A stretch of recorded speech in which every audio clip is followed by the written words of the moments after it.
গণভোট আসলে কি? গণভোটে কি পরিবর্তন আসবে দেশে?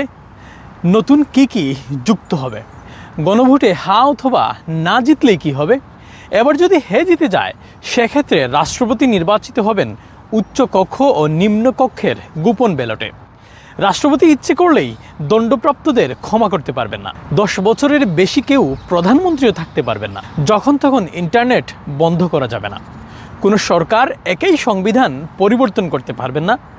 গুরুত্বপূর্ণ পরিবর্তনে গণভোট বাধ্যতামূলক। আপনি যদি গণভোটে হ্যাঁ দেন, তাহলে এই পরিবর্তন বাস্তবায়ন হবে। আর যদি না ভোটে জয়ী হয়, তাহলে এই পরিবর্তনের সুযোগ থাকছে না। সব মিলিয়ে 12 ফেব্রুয়ারি এই গণভোট কোনো আনুষ্ঠানিক সিদ্ধান্ত নয়। এটি বাংলাদেশের সংস্কার, গণতন্ত্রের পুনর্জাগরণ এবং একটি নতুন বাংলাদেশের অভিযাত্রা।